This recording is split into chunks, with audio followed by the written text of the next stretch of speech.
Welcome sir. SP police ने अपनी कुर्सी छोड़ते हुए आतिफ और सिद्दीकी साहब का इस्तकबाल किया। आपकी बड़ी मेहरबानी कि आपने मेरे पास आने की ज़हमत करते हुए मेरी हिम्मत अफजाई की है। नहीं सर, ये तो हमारा फ़र्ज़ है। वो हमारे महकमे अलग अलग हैं लेकिन मकसद और काम तो एक ही है, यानी मुल्क का दिफा और हिफाजत। सिद्दीकी साहब ने ऐसे मौक़ों पर कहा जाने वाला रस्मी फ़िक्रा अदा किया। प्लीज़ तशरीफ़ रखिए। दोनों शुक्रिया कहते हुए बैठ गए। चाय या ठंडा काफ़ी ठीक रहेगी। सिद्दीकी साहब बेतकल्फ़ी से बोला। एसपी इंटरकॉम पर काफ़ी का बताकर उनकी तरफ मुतवज्जह हो गया। अगर तारुफ हो जाए तो आतिफ, फैसल, सिद्दीकी वो दोनों मुख्तसरन बोले। बदरुद्दीन साहब खुद तशरीफ़ नहीं लाए। आतिफ ने कहा चूँकि फील्ड में हम काम करते हैं तो उन्होंने हमें भेजना मुनासिब समझा।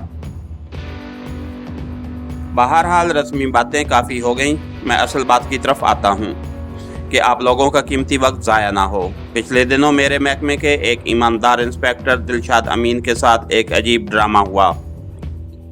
कार से थाने की तरफ आते हुए उसे दो आदमी एक अकेले आदमी की पिटाई करते नजर आए। अपनी जिम्मेदारी निभाने के लिए गाड़ी रोककर वो उनके करीब गया तो पिटाई करने वाले दोनों में से एक बोला कि थानेदार साहब आप जाएं, हमारे मामलात में दखल अंदाज होने की ज़रूरत नहीं। अब ये बात एक थानेदार और थानेदार भी वो जो पठान हो के लिए किसी गाली से कम नहीं थी।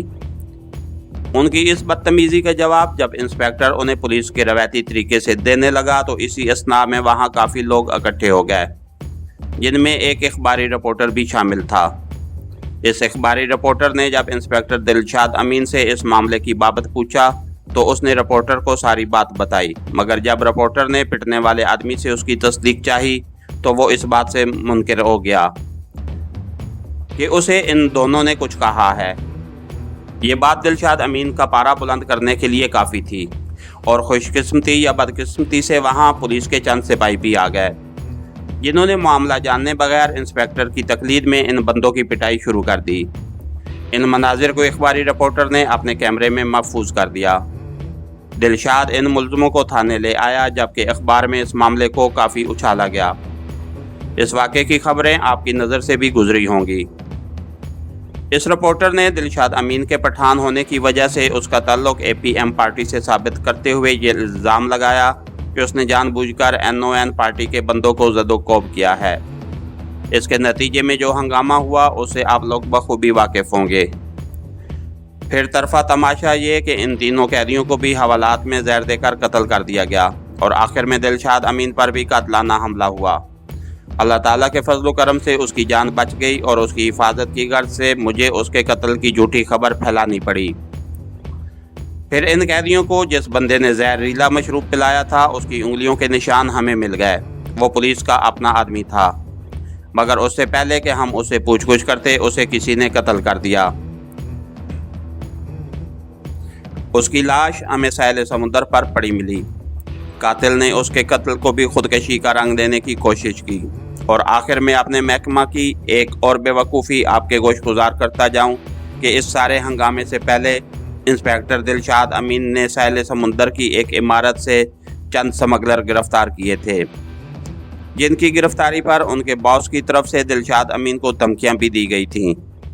कुछ दिन थाने में अफरा तफरी रही जिसकी वजह से उनसे पूछ-गुछ ना हो सकी। अभी आप लोगों के आने से चंद लम्हे पहले मुझे रिपोर्ट मिली है कि उन्हें भी हवालात में कत्ल कर दिया गया है।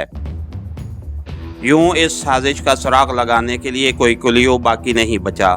मुझे इस सारी कार्रवाई में किसी बैरूनी ताकत का हाथ नज़र आ रहा है जो NON और APM दोनों पार्टियों को आपस में लड़ाकर शहर में फसादात कराना चाहती है।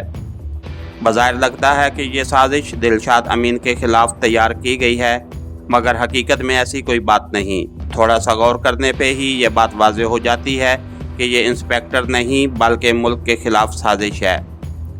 इसीलिए मैं आप लोगों को ज़हमत देने पे मजबूर हुआ कि ऐसी साजिश को नाकाम करना पुलिस के बस से बाहर था। इंस्पेक्टर दिलशाद अमीन इस बारे में क्या कहता है? सिद्दीकी साहब मुस्तफसर हुआ। वो किसी ऐसे दुश्मन से नावाकिफ़ है जो उसके लिए इतनी गहरी साजिश तैयार कर सके। अलबत्ता स्मगलरों के सरगना से होने वाली अपनी आखिरी गुफ्तगू से वो ये नतीजा अख्ज़ कर रहा है कि यह सारा काम उसी सरगना का है, मगर वो उसके नाम से नावाकिफ़ है। साहिल समुंदर की जिस इमारत से उन्हें गिरफ्तार किया गया था वो किसकी मलकियत है? आतिफ के पूछने पर एसपी नफ़ी में सर हिला के रह गया। आतिफ बोला, मेरा अंदाज़ा है कि वो इमारत भी किसी नामालूम आदमी की मलकियत होगी। बहरहाल आप ये मालूम कराएं ताकि हम अपनी तसल्ली कर लें। और एसपी फ़ोन उठा हुक्म पास करने लगा। फ़ोन बंद करके उसने पूछा, और कुछ सर? हम इंस्पेक्टर दिलशाद से मिलना चाहेंगे। अभी चलें। एसपी अपनी कुर्सी से उठ गया और वो दोनों उसके साथ हो लिए। आध पौन घंटे बाद वो दिलशाद अमीन के पास थे। रस्मी गुफ्तगू के बाद आतिफ ने असर नौ सारी तफसील इंस्पेक्टर की ज़बानी सुनी।